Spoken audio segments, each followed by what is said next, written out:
তো hair wise চলে এলাম আবার খেলার খবর চ্যানেলে বিগ আপডেট নিয়ে। তো চলো বন্ধুরা, খুব গুরুত্বপূর্ণ আপডেট নিয়ে চলে এসেছি। ফুল ভিডিওটা দেখতে থাকো, স্কিপ করবে না। স্কিপ করলে কিন্তু ভিডিওর মধ্যে অনেক কিছু মিস করবে। এবং এই খেলার খবর চ্যানেলে যারা নতুন আছে অবশ্যই এই খেলার খবর চ্যানেলটা সাবস্ক্রাইব করে পাশে থাকো, এবং পাশে থাকা বেল আইকন ঘন্টাটাকে ঢং করে বাজিয়ে দাও। বেশি বেশি লাইক এবং কমেন্ট করে দাও, যাতে মোটিভেট হয়ে তোমাদের এই খেলার খবর চ্যানেলে আমি ফার্স্ট আপডেট দিতে পারি। তো চলো বন্ধুরা, ফার্স্ট যে আপডেটটা নিয়ে কথা বলবো, খুব গুরুত্বপূর্ণ কিন্তু একটা আপডেট তোমাদেরকে শেয়ার করতে চলেছি। তো বন্ধুরা, মোহনবাগান শিবিরের প্রাক্তন প্লেয়ার প্রীতম কোটালকে নিয়ে ফার্স্ট আপডেটটা কিন্তু আমি দেবো। মানে বর্তমানে সে কেরালার সঙ্গে যুক্ত প্রীতম কোটালকে নিয়ে যেটা আমি লিখেছি, প্রীতম কোটাল কিন্তু মোহনবাগান শিবিরে আসছে না। তো ব্যাপারটা হচ্ছে কেন, এটা কিন্তু অনেকটাই কনফার্ম হয়ে গেল। যেমন আমি বলেছিলাম কনফার্ম আসছে, কিন্তু গতকালের একটা মোহনবাগান সুপার জায়েন্ট যে অফিসিয়াল ইনস্টাগ্রামে পেজ আছে, সেখানে একটা পোস্ট দেখে, ভিডিও দেখে কিন্তু আমি পুরোপুরি শিওর হয়ে গেলাম যে প্রীতম কোটাল কিন্তু মোহনবাগানে আসছে না। সেক্ষেত্রে দীপক টাংরিকে যেটা সোয়াপ ডিল করা হচ্ছিল, সোয়াপ ডিলটা পুরোপুরি ক্যান্সেল। দীপক টাংরি কিন্তু মোহনবাগান শিবিরেই স্টে করছে। কালকে একটা ফটো সেশন ছিল, video photo session Mohun Bagan super জায়েন্টের। সেখানে কিন্তু দীপক টাংরিকে ভিডিওতে দেখা গেছে আশিক কুরনিয়ানের সঙ্গে এরম করে মানে সেলিব্রেশন করতে। মানে মোহনবাগানের যে সমস্ত অফিসিয়ালি অ্যানাউন্সমেন্ট হচ্ছে বা অফিসিয়ালিভাবে যেগুলো ভিডিওগুলো ছাড়া হচ্ছে মোহনবাগান সুপার জায়েন্টে, সেখানে কিন্তু দীপক টাংরিকে দেখা যাচ্ছে। এবং দীপক টাংরি কিন্তু মোহনবাগান শিবিরে থাকছে, এটা কিন্তু পুরোপুরি কনফার্ম। যেটা জানা যাচ্ছিল প্রীতম কোটাল কিন্তু মোহনবাগান শিবিরে আসছে, এটা কিন্তু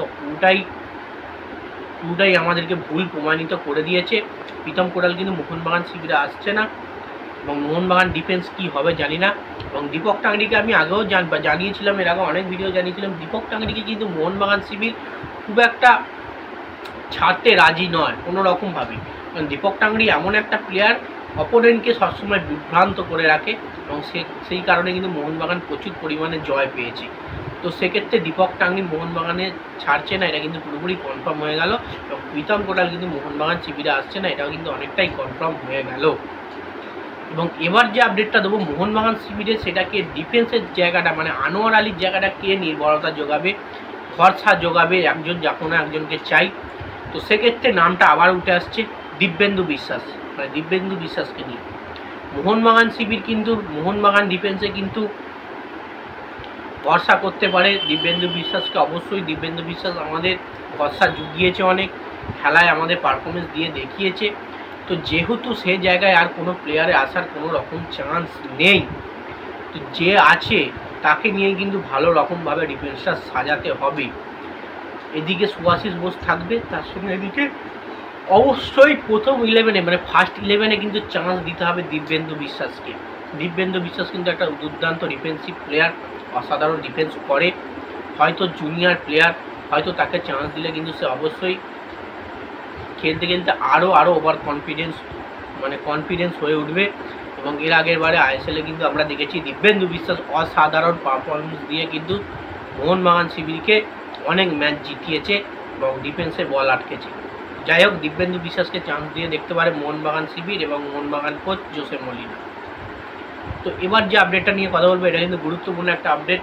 আশিক কুরনিয়ানকে কিন্তু বিশাল পরিমাণে বড় বার্তা দিল। আশিক কুরনিয়ান কিন্তু বিশাল পরিমাণে একটা বড় বার্তা দিল, এবং আশিক কুরনিয়ানকে কিন্তু আইএসএলের প্রথম ম্যাচ থেকেই কিন্তু দলে আমরা দেখতে পাবো। কারণ আশিক কুরনিয়ান কিন্তু অসাধারণ পারফরমেন্স দেবে বলে তৈরি হয়ে গেছে, এবং সে কিন্তু পুরোপুরি সুস্থ, অনুশীলনও করেছে। এবং গতকাল যে প্রেস কনফারেন্স ছিল, কলকাতায় একটা চাঁদের হাট বসেছিল, সেখানে কিন্তু আশিক কুরনিয়ান উপস্থিত ছিল। সেখানে কিন্তু বার্তা দিয়েছে, আমি মোহনবাগানে হয়ে অনেকদিন বাদে মোহনবাগানের জার্সি গায়ে আবারও খেলতে নামবো আইএসএলে। 1 বছর পুরোপুরি আমি মাঠে নামতে পারিনি, খেলতে পারিনি, ভালো পারফরমেন্স দিতে পারিনি চোটের কারণে। তো এবারে আমি চোট কাটিয়ে উঠেছি, মোহনবাগানের হয়ে গোল করবো, মোহনবাগান দলটাকে ফাইনালে জেতানোর চেষ্টা করব, ফাইনালে এগিয়ে নিয়ে যাবো, ম্যাচ টু ম্যাচ দারুণ পারফরমেন্স দেবো। আর তোমরা নিশ্চয়ই